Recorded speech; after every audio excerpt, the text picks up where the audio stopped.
I'm Jim Anderson. I am Courtney Willis. Hi, my name is Caitlin Chavis. I am Nancy Ratton Malone. My name is Mike Malone. I've been coming to First McKinney ever since I was born. I was on the cradle roll. I was birthed into this church in the early 1950s. Back then, a cradle roll was when you were born. They put you on the cradle roll, and so I've been here ever since.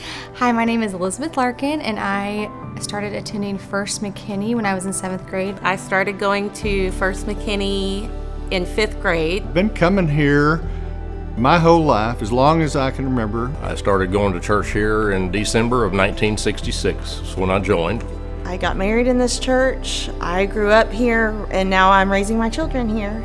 My fondest early memories were just the volunteers, the teachers, typically the ladies that influenced us. My very first day into church, I walked upstairs behind the baptistry. That's where they used to have the junior high youth group. They would teach us Bible stories, and they would put the Bible, the characters up on the flip felt board and with the animals and everything. I remember choir as a child, sneaking into the choir room and singing in the microphones when no one was around. The youth group was awesome. I got to go on many mission trips. The biggest impact probably in RAs, we got to run around in the old church. There was a little tiny playground, and of course the RAs would sit in there and do our work. I grew up in First McKinney, and it filled in so many gaps in my life. My parents brought me here so that I could be taught about Jesus. I feel like this church has always been really good at making youth kind of the forefront and care about them and invest in them. The youth ministry has been tremendous since even the days when I was in the youth ministry. It's always been an emphasis of this church.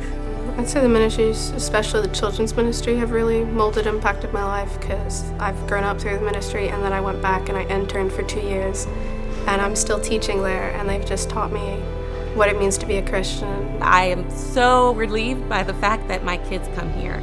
I can see firsthand that they're being fed the same thing that I was fed, that they're being loved on the same way I was loved on. And I can see how God's using their time in First McKinney to mold and shape them for their future, whatever that might look like. My message to the next generation is to keep Christ the center of your life.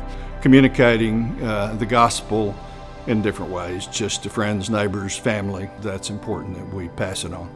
My hope is that they can also just become solid in their foundation with their relationship with Christ, just through people, their friendships that are with them, people that could disciple them. If it weren't for First McKinney, we never would have ended up in Uganda, and God never would have started the ministry that He started in us. We not only were led to our son there, but that's where He created and grew Mission Regan to begin. So it's crazy to me to think about what He has created out of the missions of this church.